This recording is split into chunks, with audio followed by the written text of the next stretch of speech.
Namaskar. Today in this lecture series on mechanics, I am going to discuss the applications of calculus of variation.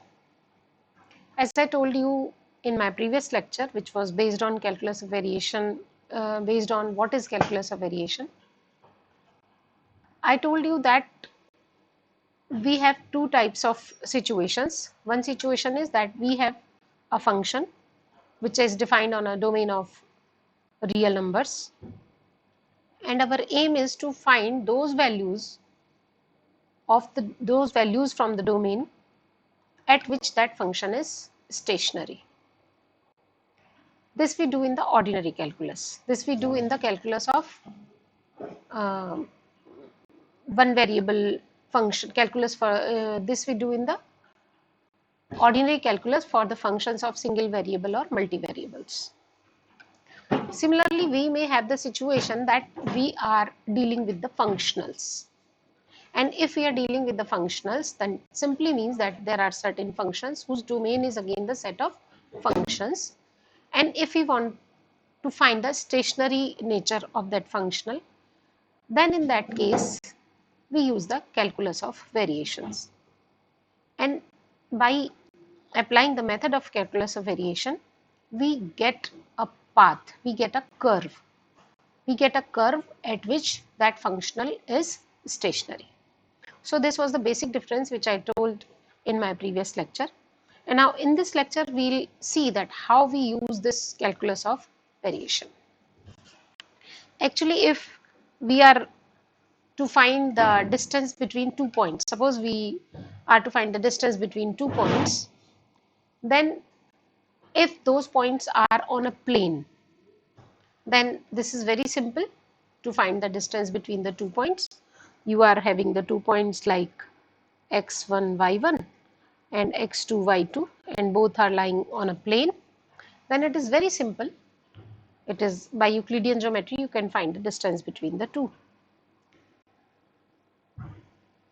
But when your space or your points are on the curved space, then what will happen, or how will we proceed to find the distance between those 2 points? In such cases, we use the calculus of variation technique. Still, if we are talking in a plane, then how we use this technique? Suppose you are having 2 points, say A and B, and you want to find what is the distance between the two, shortest distance between the two. So your aim is to find that curve between A and B for which the distance between the two is minimum. So your purpose is to make your functional stationary under this condition that you should get some path between A and B which is giving you the shortest distance. For example, if I take 2 points, suppose this point is A and this point is B, then it is very simple to say that the shortest path between A and B is a straight line. Because from A to B, you may have this path, you may have this path, or you may have many paths which will join A to B, and naturally the endpoints will be same. So if I use the calculus of variation technique, then for elementary portion of this, any of this curve, I know that my purpose is to find that path which is giving the shortest distance. So I define L. L is a functional. L is a functional, or you can say you are having a distance function. You are having a distance function which is defined on some curve because its domain is a set of functions. Then it is defined as ds. ds is the distance between any 2 points, elementary arc length. So in calculus variation technique, our purpose is to make dfx stationary. And what we do to make it stationary? That this delta variation of d should be 0. And when I discussed the calculus of variation technique, I told you that this f, if this is a function of y dot and x, this is f, then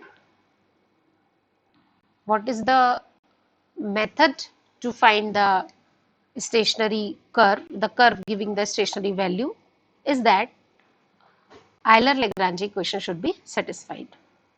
Then by Euler-Lagrange equation,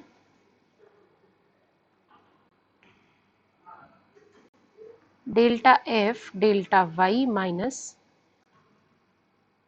d dx of delta f delta y dot should be 0. This I told you in my previous lecture.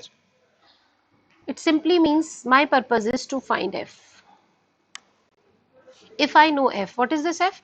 F is this integrand, the integrand of this integral. So if I am able to find this f, it is very simple to put that value in this equation and get the path.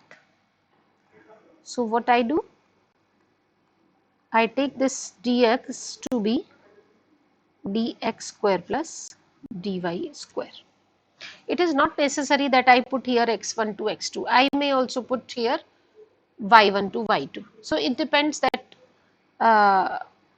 what is the variable in this function, dependent and independent variables in this integral.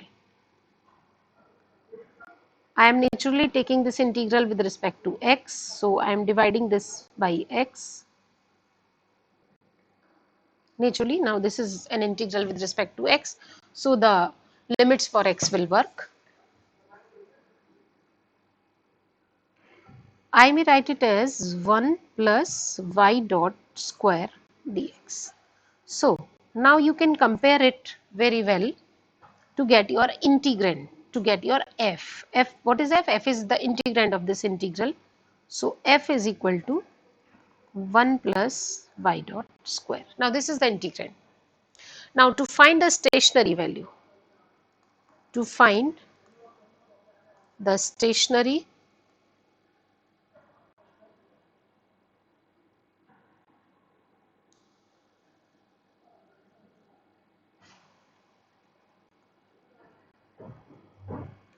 value of d fx,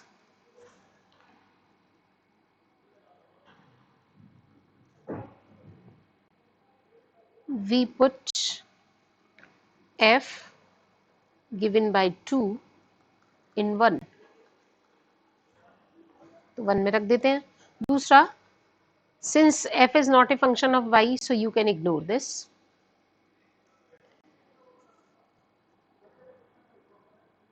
यहाँ पर आप और ले लें, since f is not a function of y, so EL equation becomes, ये हमने cases में बताया था आपको पहले, delta F delta Y dot is equal to constant. केवल इतना रह जाएगा यहाँ पर, क्योंकि ये खत्म हो जाएगा और इसको आप इंटीग्रेट कर देंगे इस पोर्शन को. Now put F delta delta Y dot root 1 plus y dot square is equal to constant. I say this constant to be a. Now just do the simple calculations. Differentiate or y dot square is a square 1 plus y dot square. इसको solve कर लीजिए थोड़ा सा. 1 minus a square, y dot square is a square, or y dot is a upon root 1 minus a square. I may say it to be b. So I get y dot is equal to b, integrate and get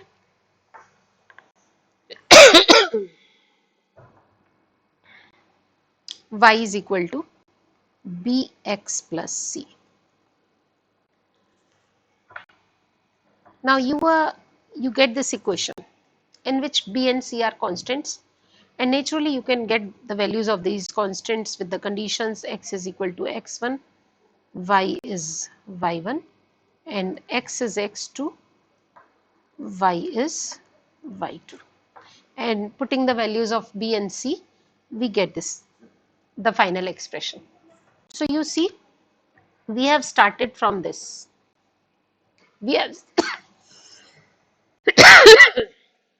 we have started from operating the function on a function or the functional. We put it in terms of the line integral.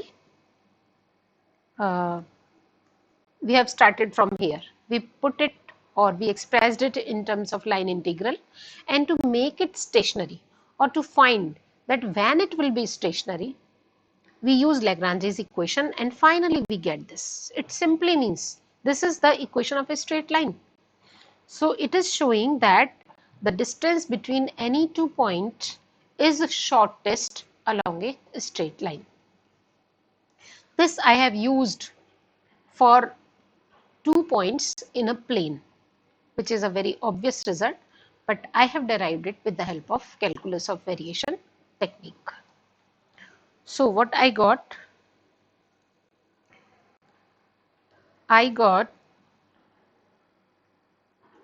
the shortest distance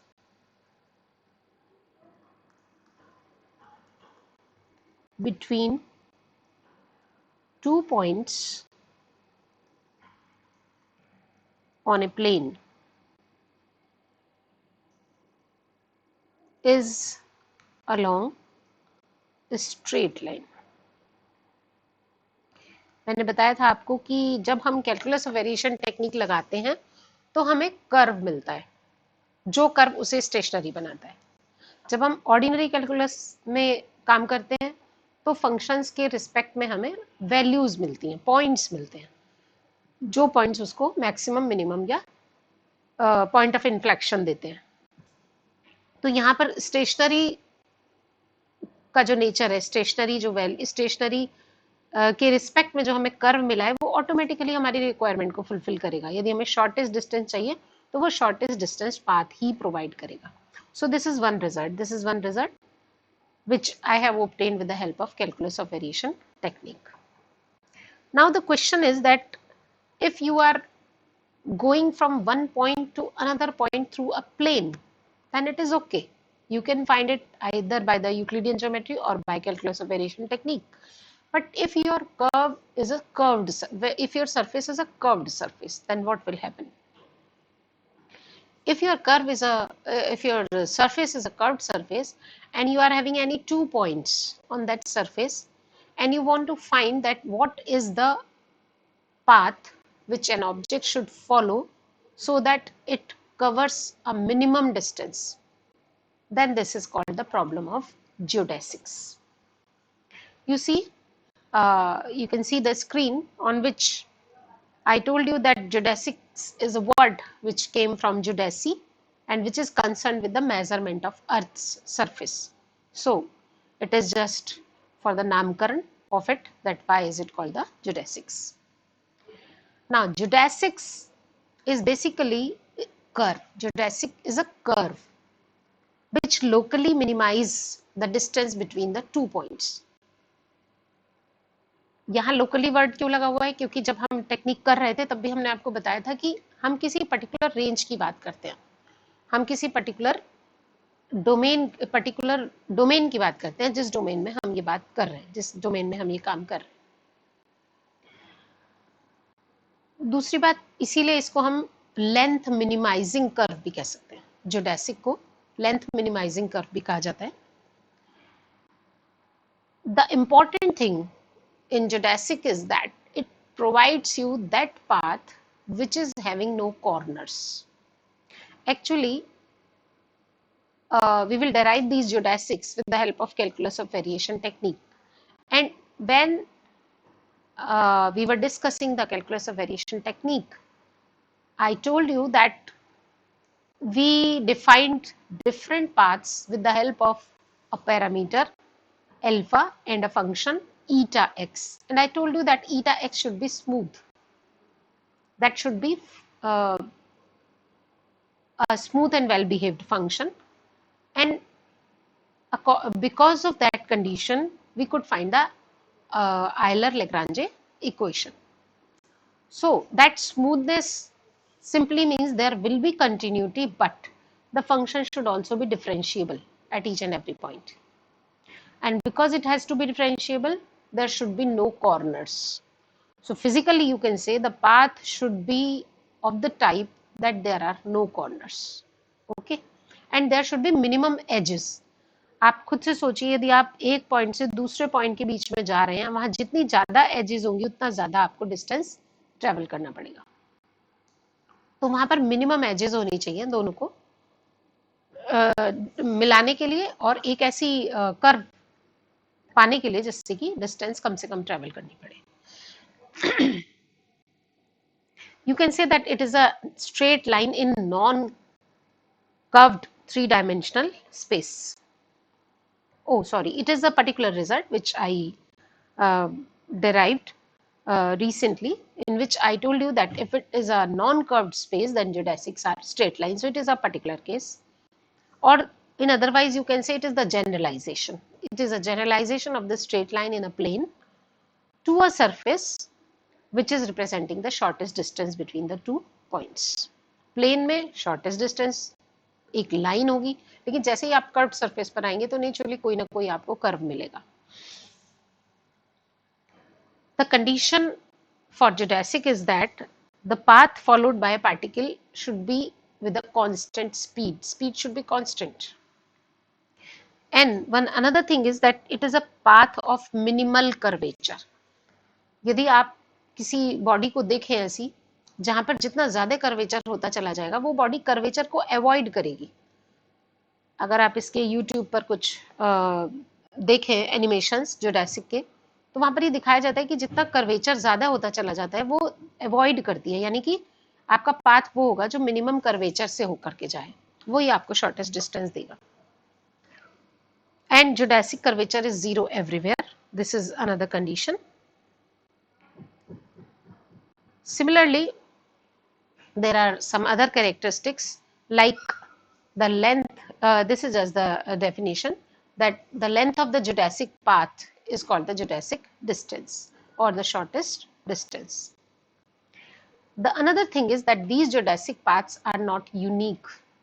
There may be more than one geodesic path between 2 points, but the condition is that the distance should be shortest. If it is shortest along one path and the same distance is traveled along second path, then both will be the geodesics. So these are not unique, but the distance should be same and it should be shortest.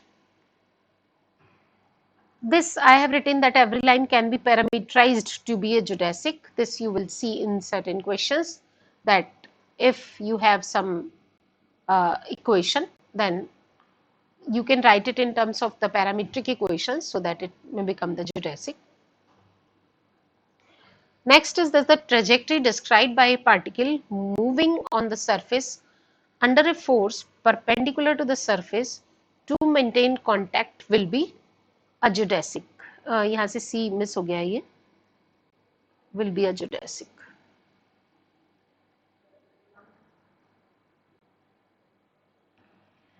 देखिए, जो Newton का second law है वो क्या कहता है? वो कहता है F is equal to ma, right? इसका मतलब क्या हुआ कि F and A are parallel. F is the force and A is the acceleration. Both are parallel. Now, in this point, it is written that particle moving on the surface under a force perpendicular to the surface. So this force is perpendicular to the surface. Now, if F is perpendicular to the surface. This implies A is perpendicular to the surface because both are parallel. तो यदि ऐसी situation आ जाए, वो अभी आप इस animation में भी देख रहे होंगे, यदि ऐसी सिचुएशन आ जाए कि A उस सरफेस पर परपेंडिकुलर आ रहा है, ये जो फोर्स है ये कैसी फोर्स है, ये इसलिए है परपेंडिकुलर फोर्स कि जो ऑब्जेक्ट है आपका वो सरफेस से टच करता रहे, ठीक है, इस तरह से मूव करे कि वो सरफेस से टच करता रहे। तो यहाँ ये बताया गया है कि यदि वो किसी ऐसी फोर्स के अंडर काम कर रहा है जो force perpendicular to the surface है, to maintain its contact to the surface, so whatever path will be described it will be a geodesic, right. तो ये यहाँ पर हमारा आ गया कि एक कंडीशन आ गई कि if A is perpendicular to the surface then the path described will be a geodesic. This is a condition. जो हमने अगली लाइन में लिखा है कि the acceleration for a geodesic on each point of it is either zero or parallel to the unit normal to the concerned surface. तो surface का जो नॉर्मल होगा उसके यदि पैरेलल है, ये कोई सरफेस है, इसका ये नॉर्मल है, नहीं ये ठीक नहीं बनाया ऐसे, अगर ये कोई सरफेस है और इस पॉइंट पे इसका ये नॉर्मल है तो यहाँ पर एक्सीलरेशन की डायरेक्शन भी यही होगी। तो अगर ऐसा हो जाए तो वो जो पाथ डिस्क्राइब होगा वो जियोडेसिक ही होगा। आप इस एनिमेशन में देखिए, यहाँ पर ये देखिए ये एक्सीलरेशन, एक सेकेंड, यहाँ पर देखिए इसमें ये जो एक्सीलरेशन आ रहा है आपका, ये जो एनिमेशन है, ये जो ग्रीन एरोज हैं, ये सब एक्सीलरेशन की डायरेक्शंस बता रहे हैं। तो आप देख रहे हो अगर ये परपेंडिकुलर आ रही है डायरेक्शन, तो जो भी ये पाथ डिस्क्राइब होगा P से Q के बीच में, ये जियोडेसिक कहलाएगा। ये इसकी कंडीशन होती है। और जियोडेसिक हमने आपको बताया था कि जियोडेसिक से मतलब क्या है। जियोडेसिक से मतलब ये है कि किसी कर्व्ड सरफेस पर एक ऐसा पाथ जो shortest distance they between the two points, ठीक है। Now what is the practical importance of these geodesics? आपको कहीं सामान पहुंचाना है, आपको कहीं पैसेंजर्स को पहुंचाना है थ्रू द प्लेन और through any other transport, then you choose the path which will save your energy, which will save your time. So you will choose the path of minimum distance, and then in that case geodesics are very important. Even nature में भी ऐसी चीजें मौजूद हैं जो कि अपने आप भगवान ने उन्हें इस तरीके की ताकत दी है कि वो अपने आप ऐसे पाथ फॉलो करती हैं जो जियोडेसिक्स होते हैं, माने शॉर्टेस्ट डिस्टेंस ट्रेवल करती है। इसी तरह से जो एस्केप रूटिंग होती है फ्लाइट्स में, एस्केप रूटिंग का मतलब ये हो गया कि कोई माउंटेन आ गया, कोई ऐसी सिचुएशन आ गई कि उसको अवॉइड करना है आपको, तो हम जो पाथ उसको बचाते हुए, जैसे कोई माउंटेन आ गया उसको बचाते हुए अगर जिस पाथ को हम ट्रेवल करते हैं, जो हमारे पायलट्स होते हैं वो उसी समय डिसीजन लेते हैं कि हमें कौन सा पाथ अडॉप्ट करना है, जो ट्रेनिंग में उन्हें बताया जाता है, तो वो जियोडेसिक्स को फॉलो करते हैं। वो ऐसे पाथ फॉलो करते हैं जो शॉर्टेस्ट डिस्टेंस के पाथ होते हैं। तो इस तरह से इनका एप्लीकेशन है जियोडेसिक्स का प्रैक्टिकल लाइफ में। Now next is that how we find these geodesics. There are two ways, either you use the differential geometry or you use the calculus of variation technique to find these geodesics. तो अभी हम mechanics में calculus of variation technique से देखेंगे कि हम इनको कैसे करके अप्लाई करते हैं, ठीक है। जियोडेसिक ऑन अ प्लेन मैंने आपको बता दिया कि geodesic on a plane is a straight line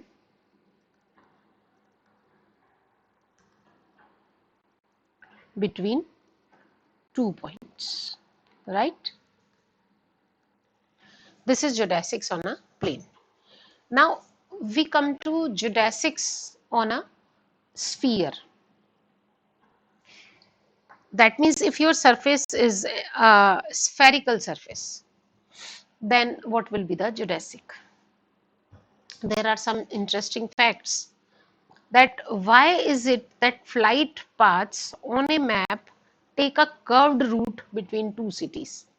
आपको ऐसे देखने में लग सकता है, जैसे मैंने इस वाले डायग्राम में बताया है, आपको यहाँ पे लग सकता है ऐसे कि हम ऐसा कुछ पाथ ट्रेवल कर रहे हैं, पर ऐसा नहीं है, क्योंकि आप अर्थ के अंदर से नहीं जा रहे हो कि आप एक स्ट्रेट पाथ ले लोगे। आप अर्थ के सरफेस के ऊपर से जा रहे हो, और अर्थ के सरफेस से ऊपर से जाने में भी जो पाथ फॉलो होता है वो कर्व्ड पाथ फॉलो होता है। ये कर्व्ड पाथ है, आप देख रहे होंगे लैटिट्यूड के अलोंग ये एक पाथ लिया हुआ है। तो ऐसा क्यों होता है कि हम इस तरीके के पाथ को ही क्यों अडॉप्ट करते हैं? जो पायलट्स होते हैं वो पोलर रूट्स क्यों लेते हैं? To save time and distance. This is all because of geodesics, this is all the application of geodesics. Next is why the pilots fly often fly over Greenland. मैंने आपको बताया था कि मिनिमम कर्वेचर पाथ होता है, तो जो Greenland के ऊपर से वो फ्लाई करते हैं पायलट्स, वहां से जो पाथ, वहां से जो डिस्टेंस कर्व निकलता है, जिस कर्व के थ्रू वो ट्रेवल करते हैं, वो कर्व टाइम भी बचाता है और डिस्टेंस भी बचाता है, शॉर्टेस्ट डिस्टेंस वो देता है, इसीलिए वो ग्रीनलैंड के ऊपर से फ्लाई करते हैं। तो आप ये एक पिक्चर मैंने दिखाई जिसमें दिखाया है कि जो हमारा पाथ है वो कर्व्ड होता है, इस तरीके से स्ट्रेट पाथ नहीं होता दो फ्लाइट्स के बीच में, और वो ये जियोडेसिक्स ही हैं, वो जो पाथ उनके डिसाइड होते हैं वो जियोडेसिक्स होते हैं, राइट। अब यहाँ पर देखिए आप, हम जब निकालेंगे जियोडेसिक्स ऑन अ स्फीयर, तो हमारा जो रिजल्ट आएगा वो ये आएगा कि दीज आर ग्रेट सर्कल्स। अब यदि हम ग्रेट सर्कल देखें कि क्या होता है, तो ये जो एक ग्लोब है, इस ग्लोब को इक्वेटर से सेपरेट कर दिया गया है, इक्वेटर से इसके दो पार्ट कर दिए गए हैं, और ये जो पार्ट हुआ है, हालांकि ये थोड़ा सा एलिप्टिक होता है, एक स्फेरिकल मानते हुए, ये जो दिख रहा है ना आप लोग को, ये सर्किल जैसा सा दिख रहा है, ये इसके सेंटर से जा रहा है। तो जो ग्रेट सर्किल होता है वो एक ऐसा सर्किल होता है या ऐसा क्रॉस सेक्शन होता है किसी भी स्फीयर का, जो जिसका जो सेंटर है, जो सर्कुलर बॉडी बनेगी उसका जो सेंटर है वो सेंटर ऑफ स्फीयर होना चाहिए। वो चाहे आप ऐसे काट लो, चाहे आप ऐसे काट लो, और चाहे आप आड़ा काट लो, जैसे यहाँ पर हमने दिखाया है कि यहाँ पर वो एक पोल से दूसरी पोल की तरफ हमने इसका अगर बाइसेक्शन किया है, तो उस केस में भी हमें ग्रेट सर्किल मिल रहा है, because the centre of this circle is the same as the centre of this globe. और ये एक प्लेन से आप देखिए यहाँ पर, ये एक प्लेन काट रहा है इसको। जब एक प्लेन किसी स्फीयर को इंटरसेक्ट करता है और वो प्लेन ऐसे इंटरसेक्ट करे कि वो उसके सेंटर से होता हुआ जाए, तो वहां पर आप ये देख रहे हो, ये जो एक लाइन है, ये वाली जो एक लाइन है, ये सर्किल है, ये पीछे तक जा रहा है, ये पीछे तक जा रहा है। अब अगर मैं जियोडेसिक की बात करूं तो ये मेरे पास दो पॉइंट है, एक ये और एक ये।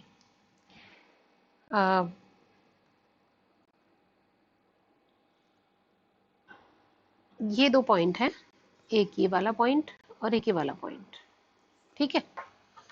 अब इन दोनों पॉइंट्स में आप ये देखो कि मैं ऐसे भी ट्रेवल कर सकती हूँ, ऐसे भी ट्रेवल कर सकती हूँ, और अगर मैं इस ग्रेट सर्किल को देखूं तो यहां से शुरू होके ये बैक से भी ऐसे आ सकता है। तो इन दोनों के बीच में जाने के लिए जो उसे पाथ अडॉप्ट करना है वो ग्रेट सर्किल्स के थ्रू ही करना है, तभी वो जियोडेसिक आएगा, तभी वो शॉर्टेस्ट डिस्टेंस आएगा, ठीक है। ये मैंने थोड़ा सा प्रैक्टिकली बताया आपको कि कैसे करके हम इसको देखते हैं।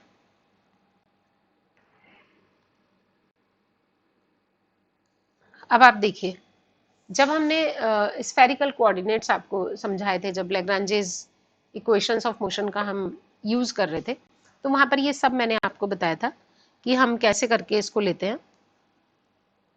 ये मैंने पूरा पिक्चर आपको वहां पे समझाया था कि यहाँ पर आपका ए पर पार्टिकल है, ए पर आपका कोई ऑब्जेक्ट है, तो हमने ए को ओ से मिला दिया था, और ओ से मिलाने के बाद ये हमने कहा था this is radial distance, R इसको माना था, इसका एक प्रोजेक्शन ड्रॉ किया था, और प्रोजेक्शन ड्रॉ करके उसको भी मिला दिया था ओ से, ओरिजिन से, और फिर ये कहा था कि जो ये एंगल एजिमुथ एक्सिस के साथ बनाएगा, एक्स एक्सिस के साथ बनाएगा, that will be phi.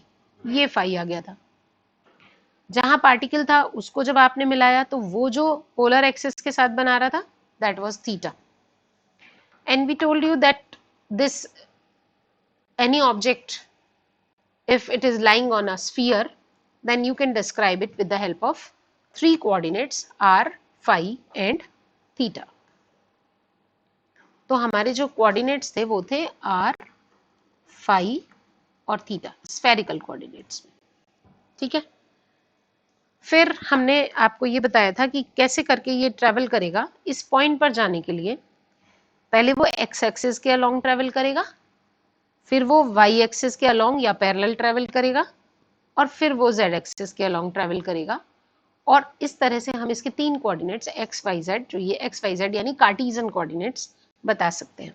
X mean the intercept on x axis, y is an intercept on y axis, ये दोनों पैरेलल हैं, and then move in upward direction in z direction and we get these three coordinates, these three distances. लेकिन हमें क्योंकि r theta, r phi और theta के form में लिखना था तो हमने इनके ट्रांसफॉर्मेशंस बताए थे कि x, y और z इन तीन के ट्रांसफॉर्मेशंस कैसे निकलते हैं. और ये कुछ इक्वेशंस हमारे पास आई थी जिसमें हमने 1, 3 और 4 को तो बताया था transformations of phi, r, phi and theta in terms of x and y, x y and z. और उसके बाद इसको चेंज भी किया था अगर हमें रिवर्स वे में करना हो, यानी we have to find the values of x, y and z in terms of r, theta and phi, तो हम उनको 6, 9 और 10 ऐसे लिख सकते हैं. ये हम पहले बता चुके हैं आपको.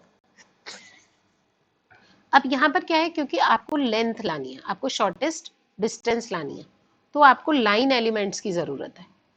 आपको लाइन एलिमेंट्स का मतलब, आप यहाँ हमने एक चीज और बताई थी कि जो आर है हम ये कैसे कहेंगे कि ये स्फेरिकल कोऑर्डिनेट्स को रिप्रेजेंट कर रहा है. हमने तो ये एक पैरेललोपाइप लिया है जो कि 3 डायमेंशनल स्पेस में है.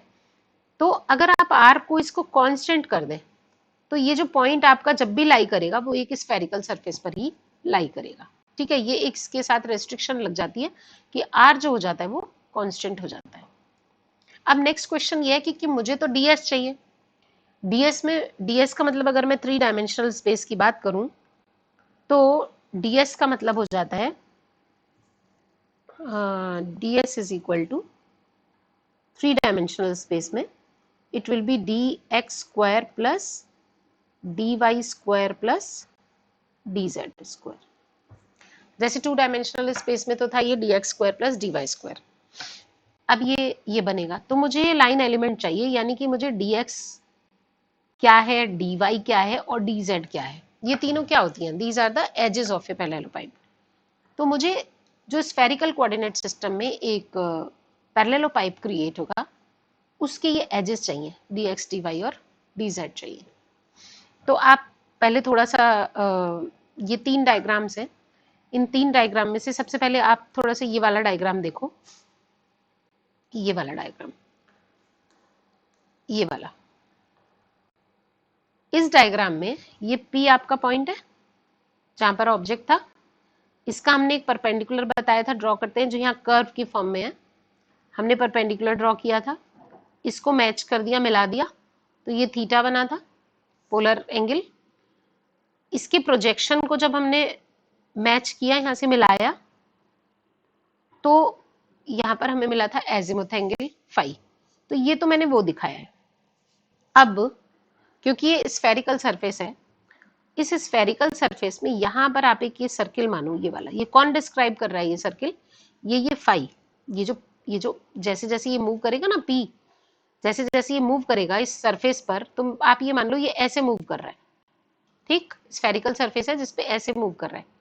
जब ये मूव करेगा तो जब ये यहाँ पर था तो इसका प्रोजेक्शन यहाँ था, जब ये मूव करेगा तो नेचुरली इसका प्रोजेक्शन भी कहीं ना कहीं जाएगा. तो जब ये इस तरह से मूव कर रहा है तो चेंजेस किस में आ रहे हैं, इस एंगल में चेंज आ रहे हैं. फाई भी चेंज होता चला जा रहा है. इसीलिए हमने कहा था कि जो फाई है वो फाई की जो वैल्यू है वो पूरे सर्किल पर वेरी करती है, पूरे सर्किल पर. तो इसीलिए यहां आप देख रहे हो कि ये फाई की डायरेक्शन है. This is the direction of phi. Unit normal vector जो फाई है वो इधर, यूनिट वेक्टर जो है वो फाई यहीं दिखाया गया है. ऐसे ये आपका आर था, तो आर की डायरेक्शन में आर यूनिट वेक्टर हो गया, आर इसी वाली डायरेक्शन में है तो इसकी यूनिट वेक्टर इधर हो गया जब हम इसी की बात करें तो।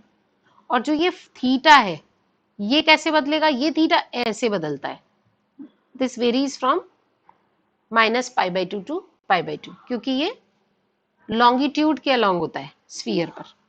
तो जब ये जो फाई होता है ये लैटिट्यूड के अलोंग होता है और जो ये थीटा है ये लॉन्गिट्यूड के अलोंग होता है। जब ये लॉन्गिट्यूड के अलोंग होता है तो this is the direction of phi. आप देखिए ये लॉन्गिट्यूड है, दिस इज द लॉन्गिट्यूड, तो फाई की डायरेक्शन ये हो गई। ये लैटिट्यूड है तो फाई थीटा की डायरेक्शन ये हो गई। ये लैटिट्यूड है तो फाई की डायरेक्शन ये हो गई।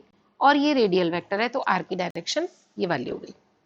तो ये तो हमने इन इसके जो तीन कंपोनेंट्स हैं आर, फाई और थीटा, उनके यूनिट वेक्टर्स की डायरेक्शन दिखाई है। ठीक, यहाँ पर एक चीज और दिखाया है, ये आप कोन को देख रहे होंगे, ये कोन की शेप को भी दिखा दिया है साथ में कि यदि कोन लिया जाए तो क्या फर्क आ जाता है, केवल हम थीटा को कांस्टेंट मान लेते हैं। तो जो कुछ डेरिवेशन हम यहाँ करेंगे उस डेरिवेशन में यदि मैं थीटा को कांस्टेंट मान लूं तो ये कोन को रिप्रेजेंट करेगा, राइट। इसी वाले को यहाँ और थोड़े अच्छी तरह से दिखा दिया है इस वाले डायग्राम में। बिल्कुल ये पूरा एक लैटिट्यूड बना दिया है। इस लैटिट्यूड के अलोंग ई फाई है, ये आपका रेडियल वेक्टर है, रेडियस वेक्टर है, रेडियल डिस्टेंस है। तो इसके अलोंग ई आर, यहाँ पर ई के फॉर्म में नहीं थे, यहाँ ई के फॉर्म में लिखे हुए हैं। और ये आपका एक लॉन्गिट्यूड है, तो जो थीटा की डायरेक्शन होगी वो होगी अलोंग लॉन्गिट्यूड। तो ये क्योंकि आपने आर को कांस्टेंट ले लिया तो वो जो मैंने पिछले शीट में दिखाया था वो ही किसे रिप्रेजेंट कर रहा है, एक स्फीयर को रिप्रेजेंट कर रहा है। अब बात है लाइन एलिमेंट्स की कि हम लाइन एलिमेंट कैसे तय करेंगे। तो अब आप फर्स्ट वाले फिगर पर आइए। इस फिगर पर ये देखो, ये एक सरफेस है स्फीयर का, ये स्फीयर का सरफेस है। पहले हमें उस सरफेस पर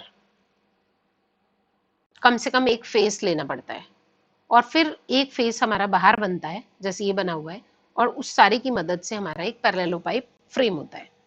तो यहाँ पर आप देखो कि हम कहना क्या चाह रहे हैं। ये आप देख रहे हो ये थीटा है, ये थीटा है, तो इसका मतलब ये जो डिस्टेंस है यहाँ तक, ये डिस्टेंस क्या है आपकी, आर है। ये मूव हुआ सरफेस पर और मूव होने के बाद यहाँ पर आ गया, यहाँ पर, तो नेचुरली ये भी आर हो गया। इसमें अगर आप देखो तो ये बैक में जा रहा है थोड़ा सा। आप इस वाले को छोड़ो, लास्ट वाले को छोड़ो, इसके ऊपर वाला देखो, जस्ट ऊपर वाला, लास्ट से जस्ट ऊपर वाला। मैं इसको थोड़ा सा मार्क करने की कोशिश करती हूँ अगर मैं कर पाई तो।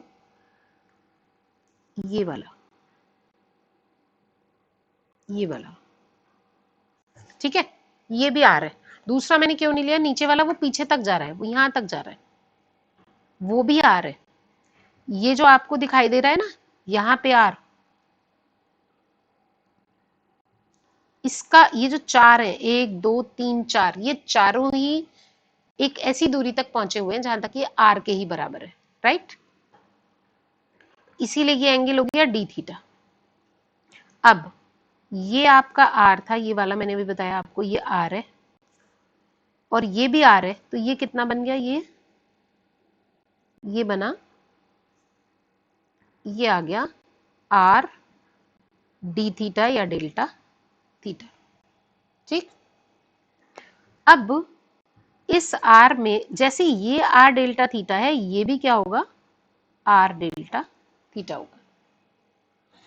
ये जो आपका आर था, इस आर में मैंने ये एक वेरिएशन ले लिया। ये कितना वेरिएशन है, दिस इज डेल्टा आर। अगर ये डेल्टा आर है तो ये जो सेकंड लाइन है, ये जहां तक आर के लिए पहुंची है, उसके आगे इस बिंदु से ये जो बिंदु है, ये भी कितना है, ये भी डेल्टा आर है। अब आप देखो इस वाले एक बिंदु पर, इस वाले एक बिंदु पर, जो मैं ये भी ले सकती हूँ और भी चारों में से कोई सा भी ले सकती हूँ, इस वाले बिंदु पर एक तो मुझे ये मिल गया आर डेल्टा थीटा, एक मुझे ये मिल गया डेल्टा आर। अगर आप देखो तो ये डेल्टा आर किसकी डायरेक्शन में है, ये इसकी डायरेक्शन में है, आर की डायरेक्शन में। सेकंड फिगर में देखो आप, ये इस आर की डायरेक्शन में। अगर आप आर डेल्टा थीटा को देखो, इसको देखो, इस आर डेल्टा थीटा को देखो, तो ये इसकी डायरेक्शन में, इसकी डायरेक्शन में, थीटा की डायरेक्शन में। तो मुझे दो एजेस मिल चुके हैं, दो लाइन एलिमेंट मिल चुके हैं। अब तीसरा, जो ये फाई की डायरेक्शन है, देखिए ये जो चीज है तीसरी यहीं पर है ना हमारी, तीन डायरेक्शंस ऐसे ही तो बताइए, तो तीनों डायरेक्शन के अलोंग हम लाइन एलिमेंट देखेंगे। ये जो तीसरी डायरेक्शन है ये क्या बनेगी, आपको अगर पिछले फिगर में ध्यान हो हमने निकाला था कि ये जो यहां से मिलती है ये आर साइन थीटा होती है, ये एंगल डी फाई को रिप्रेजेंट करता है, डी फाई या डेल्टा फाई कुछ भी ले लीजिए। तो इसके हिसाब से ये वाली भी आर साइन थीटा है और ये वाली भी आर साइन थीटा है, तो ये कितना बना, ये जो है ये बना जो यहाँ लिखा है प्रिंटेड है r sine theta d phi. तो बेसिकली हमारे पास तीन एलिमेंट आ गए। एक आया लाइन एलिमेंट्स क्या है, dx रिप्रेजेंट किससे हो रहा है, डेल्टा आर से, dy किससे हो रहा है, इसको भी आप डेल्टा एक्स डेल्टा वाई भी लिख सकते हो, d भी लिख सकते हो। डेल्टा y किससे रिप्रेजेंट हो रहा है, r sine theta delta phi से, क्योंकि हमने फाई को सेकंड नंबर पर रखा है। और डेल्टा z किससे रिप्रेजेंट हो रहा है, r डेल्टा थीटा से। तो ये आ गए लाइन एलिमेंट्स ऑफ स्फीयर, जब हम एक पैरेललो पाइप को स्फेरिकल सरफेस पर एज्यूम करते हैं। तो ये जो ड्रॉ किया है ये आप अपने तरीके से कैसे भी देख सकते हो, और भी बहुत सारे फिगर्स हैं। जैसे मैंने इसे सेंटर माना था, आप इसे सेंटर मान के भी सेम बातें कर सकते हो जो मैंने ऊपर की है। देखो ये दोनों आपस में पैरेलल है, एक सेकंड में हाइलाइटर लेके बताती हूँ आपको। देखिए ये जो मैंने माना है ये सेम ये वाला भी है, ये जो मैंने डेल्टा आर माना है ये भी डेल्टा आर है, ये जो मैंने ये माना है आर डेल्टा थीटा वो ये भी आर डेल्टा थीटा है। तो आप इस बिंदु को भी ले सकते थे। ऐसे ही चार कॉर्नर्स में से आप किसी बिंदु से भी तीन एजेस को डिफाइन कर सकते हो। ठीक, अब क्या होगा कि ये तीन आपकी लाइन एलिमेंट आ गए। तीन लाइन एलिमेंट आने के बाद हम जब L को डिफाइन करेंगे, L माने लेंथ फंक्शन को, जिसको हमने D से कहा था D ऑफ एफ एक्स, तो ये हमारा क्या बनेगा, हमारा होता था यहां पर integral dx square plus dy square plus dz square. यहाँ पर ds लिखा हुआ होता था क्योंकि, तो ds की जगह हमने यहाँ पर होता था दिस इज ds। ये dx square dy square dz square हमारे यहाँ से निकल सकते हैं, लेकिन फॉर स्फेरिकल कोऑर्डिनेट्स r तो कांस्टेंट है,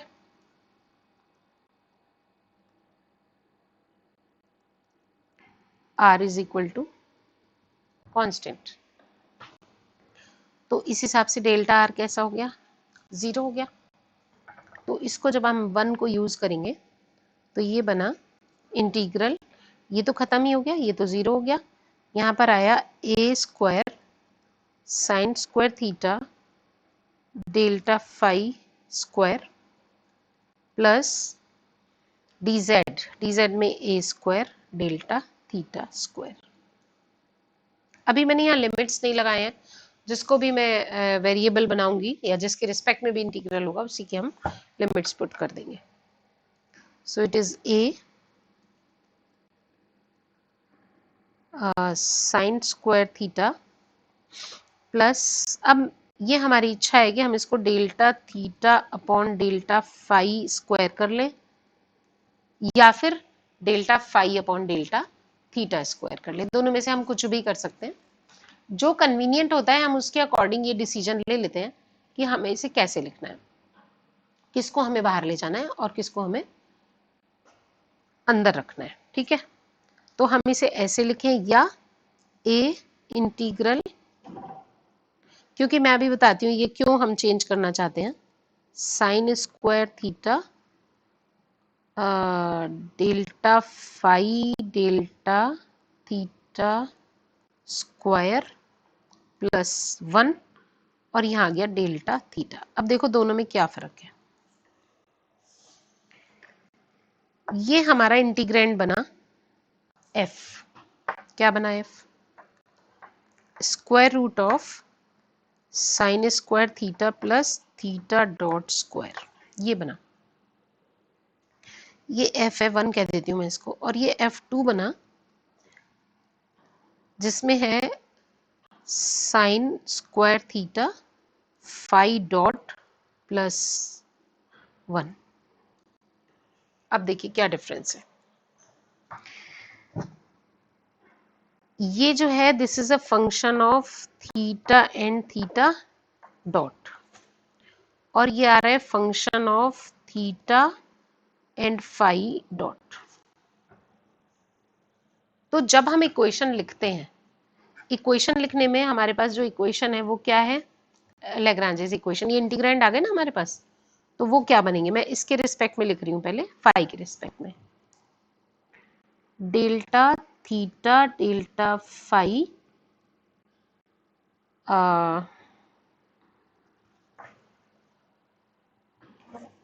प्लस,